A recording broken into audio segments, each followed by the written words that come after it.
Saviez-vous que plus de 80% de notre planète reste inexplorée, cachée sous les vastes et glaciales profondeurs des océans, un endroit où la lumière du Soleil ne pénètre jamais?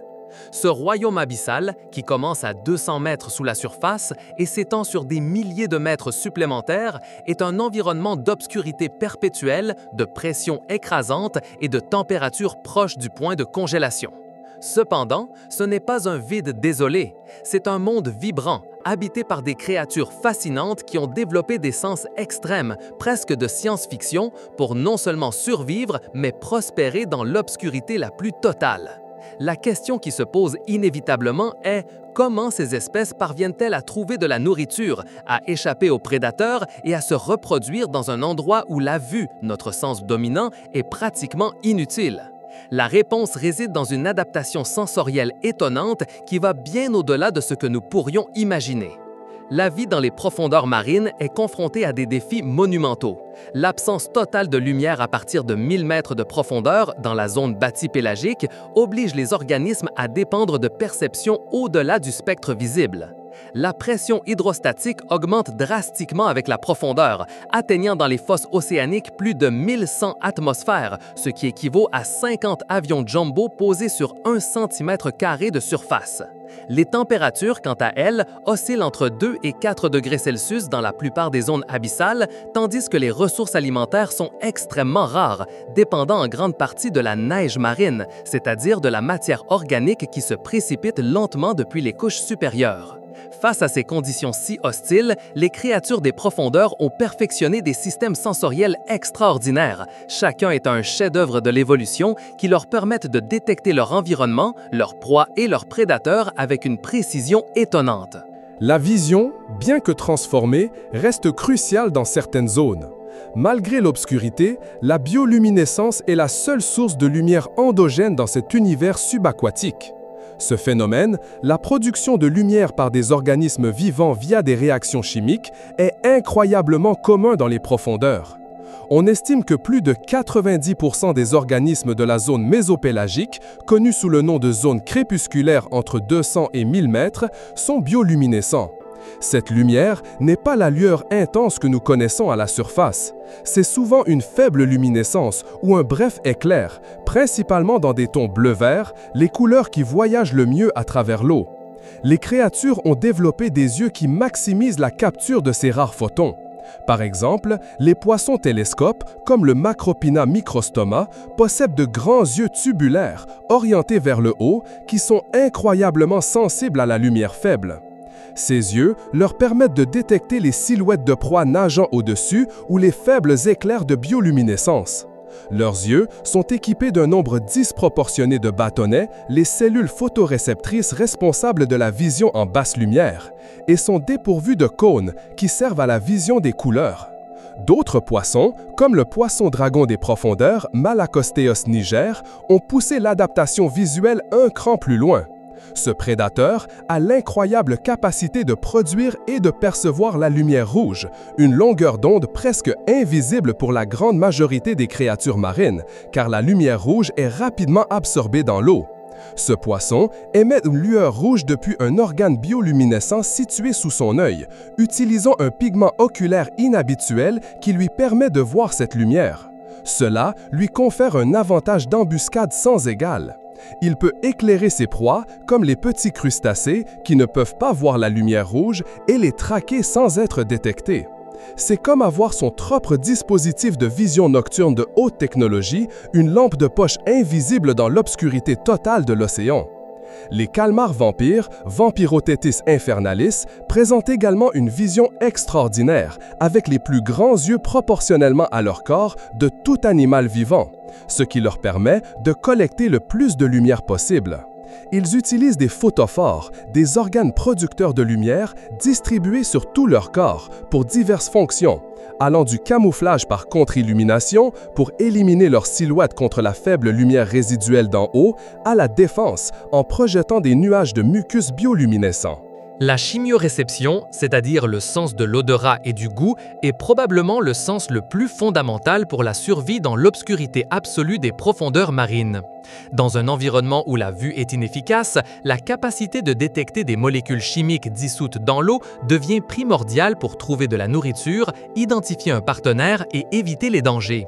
Les créatures des profondeurs possèdent souvent des narines ou des organes chimiorécepteurs extrêmement développés. Les myxines, également connus sous le nom de poissons sorcières, en sont un exemple paradigmatique. Ces animaux, essentiellement aveugles, dépendent presque entièrement de leur odorat et de leur toucher pour localiser les charognes sur le fond marin. Leurs narines, des ouvertures nasales, sont très grandes et équipées d'un système sophistiqué de plis sensoriels qui maximise la surface de détection des odeurs. Ils peuvent détecter une source de nourriture à de grandes distances en suivant une trace chimique avec une précision surprenante. Les grenadiers, également connus sous le nom de poissons-souris, qui sont l'une des familles de poissons les plus abondantes dans l'océan profond, dépendent également fortement de leur chimioréception. Ils utilisent leurs barbillons, des appendices sensoriels charnus autour de la bouche, couverts de papilles gustatives, pour goûter le sédiment et rechercher de petits invertébrés ou des restes d'animaux. Certaines études ont montré que ces poissons peuvent détecter des concentrations de certains acides aminés dans l'eau à des parties par billion, une sensibilité qui dépasse de loin celle de tout animal terrestre connu. Cette capacité leur permet de trouver des proies qui seraient autrement impossibles à détecter dans l'obscurité, comme de petits vers ou crustacés enfouis dans le fond océanique. La détection de phéromones, des composés chimiques libérés par les organismes pour communiquer entre eux, est tout aussi vitale pour la reproduction. Dans un océan vaste et sombre où la rencontre d'un partenaire est un événement rare, la chimioréception permet aux mâles et aux femelles de se localiser. Le poisson lanterne mâle, par exemple, peut détecter les phéromones libérés par la femelle à des distances considérables, le guidant vers sa seule opportunité de se reproduire dans un environnement aussi dispersé. La mécanoréception, la capacité à détecter des stimuli mécaniques tels que la pression, le mouvement de l'eau ou les vibrations, est un autre pilier fondamental pour la vie dans l'obscurité marine. Le système de la ligne latérale, présent chez la plupart des poissons, est une adaptation extraordinairement sensible aux changements de pression et aux courants d'eau. Il consiste en une série de pores et de canaux le long du corps du poisson qui contiennent des cellules ciliées capables de détecter même les plus minimes perturbations dans l'eau. Dans les profondeurs, où la vision est inutile, ce système agit comme une sorte de sonar biologique. Un poisson grenadier, par exemple, peut sentir le subtil mouvement de l'eau généré par un petit crustacé nageant à proximité ou l'altération des courants causés par un prédateur qui s'approche. Ce système est si précis qu'il leur permet non seulement de détecter la présence d'autres organismes, mais aussi de déterminer leur taille, leur direction et leur vitesse de mouvement. Les poissons trépieds, comme le Bathypteros grallator, ont développé une mécanoréception unique. Ces poissons utilisent des nageoires pectorales et pelviennes extrêmement allongées, pouvant mesurer jusqu'à 1 mètre de long pour se poser sur le fond marin comme s'il s'agissait d'échasses. Ces nageoires ne leur servent pas seulement d'appui, mais sont richement innervées de mécanorécepteurs qui leur permettent de détecter les vibrations les plus minimes dans l'eau ou le sédiment. De cette manière, ils peuvent percevoir l'approche de petites proies se déplaçant sur le fond, attendant immobiles que la nourriture leur parvienne. L'anguille pélican, Eurypharynx pelecanoides, un poisson à la bouche démesurément grande, dépend également de ce sens. On pense que sa queue, très longue et dotée d'un organe biolumineux son extrémité, ne sert pas seulement de leurre, mais est également équipée de mécanorécepteurs qui lui permet de sentir les vibrations des proies attirées par sa lumière. Lorsqu'une proie s'approche suffisamment, l'anguille pélican ouvre brusquement son énorme bouche, créant une aspiration qui entraîne sa victime. Les mammifères marins qui plongent à de grandes profondeurs, comme le cachalot, ne vivent pas en permanence dans l'abîme, mais utilisent l'écholocation de manière magistrale pour chasser dans l'obscurité totale. Les cachalots, les plus grands prédateurs dentés du monde, produisent des clics de haute intensité qui peuvent parcourir des kilomètres dans l'eau. Ces clics rebondissent sur les objets, créant des échos que le cachalot interprète pour former une image acoustique détaillée de son environnement. Ce système de sonar biologique leur permet de localiser d'énormes proies, comme les calmars géants et colossaux, à des profondeurs de plus de 2000 mètres. La précision de leur écholocation est telle qu'ils peuvent détecter la forme, la taille, la texture et même le mouvement interne de leur proie. La tête du cachalot contient l'organe du spermacétie, que l'on pense jouer un rôle crucial dans la production et la focalisation de ces sons puissants, un système biomécanique qui rivalise avec la technologie de sonar la plus avancée créée par l'être humain.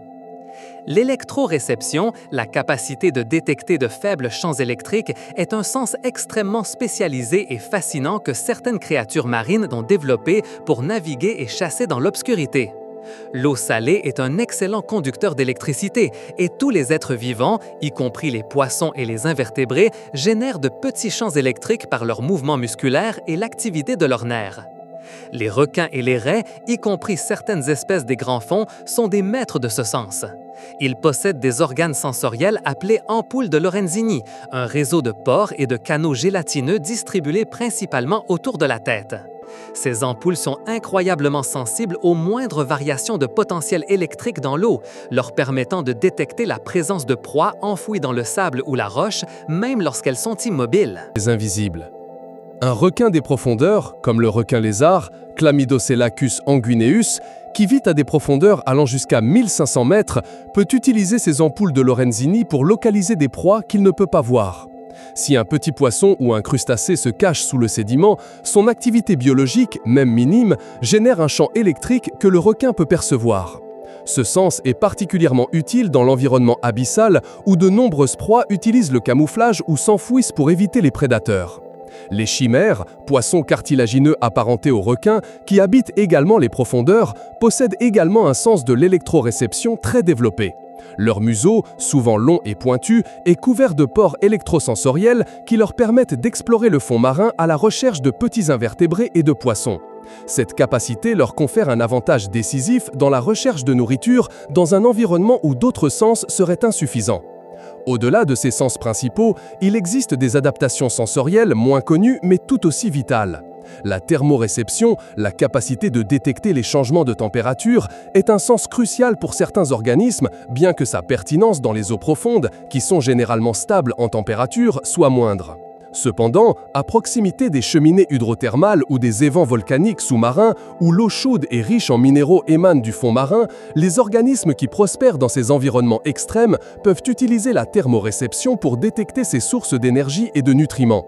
Certaines espèces de vers tubicoles ou de crabes qui vivent autour de ces évents possèdent des récepteurs qui leur permettent de percevoir des gradients de température de seulement quelques dixièmes de degrés Celsius, les guidant vers les zones les plus appropriées pour leur survie et leur reproduction. Protection dans un écosystème qui, autrement, serait impossible.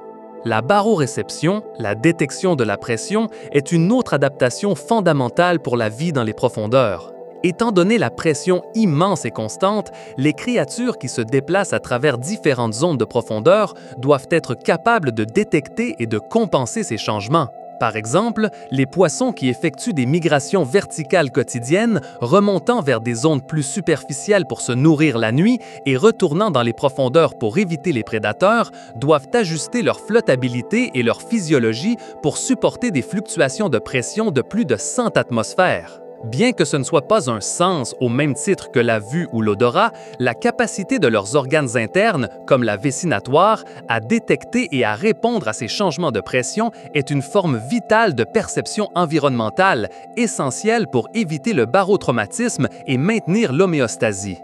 Ce qui est vraiment impressionnant avec ces adaptations, ce n'est pas seulement la sophistication de chaque sens individuel, mais la synergie avec laquelle ils se combinent pour former une carte tridimensionnelle complète de l'environnement. Un poisson des profondeurs ne fait pas que sentir sa proie, il ressent aussi ses vibrations et, s'il y a de la bioluminescence, il la détecte avec ses yeux hypersensibles. La combinaison de la chimioréception et de la mécanoréception permet aux chasseurs furtifs de se déplacer dans l'obscurité avec une conscience spatiale qui dépasse de loin ce que la vue pourrait offrir. Imaginez un requin des profondeurs utilisant son électroréception pour détecter la signature électrique d'un poisson caché sous le sable, tandis que sa ligne latérale perçoit les mouvements subtils de l'eau générés par le rythme cardiaque du poisson. Une fois localisé, il peut utiliser son odorat pour confirmer l'identité de la proie, assurant une attaque précise dans un monde sans lumière. Ces adaptations étonnantes ne nous révèlent pas seulement l'ingéniosité de l'évolution, mais elles nous rappellent aussi l'immense quantité de mystères que notre propre planète recèle encore. Les profondeurs marines sont la dernière grande frontière de l'exploration sur Terre, un lieu où chaque immersion révèle de nouvelles espèces et des comportements jamais vus auparavant. Chaque découverte d'un nouvel organe sensoriel, chaque compréhension de la façon dont une créature perçoit son monde dans l'obscurité, élargit notre propre compréhension de la vie et de ses limites.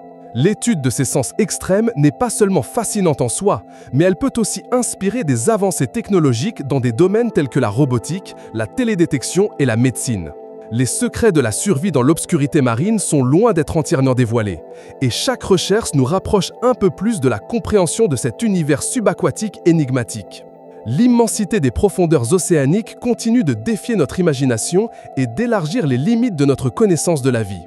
Si ce voyage à travers les sens extrêmes des créatures abyssales vous a fasciné autant que nous vous invitons à rejoindre la communauté d'Explorando.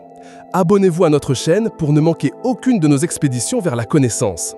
Mettez un j'aime à cette vidéo si vous l'avez trouvée incroyable et laissez un commentaire ci-dessous en nous disant quel sens vous a semblé le plus extraordinaire ou quelle autre créature marine vous aimeriez que nous explorions. Partagez cette vidéo avec vos amis afin qu'eux aussi puissent s'émerveiller devant les merveilles cachées de notre planète. Rejoignez-nous alors que nous continuons à explorer les recoins les plus fascinants de l'univers.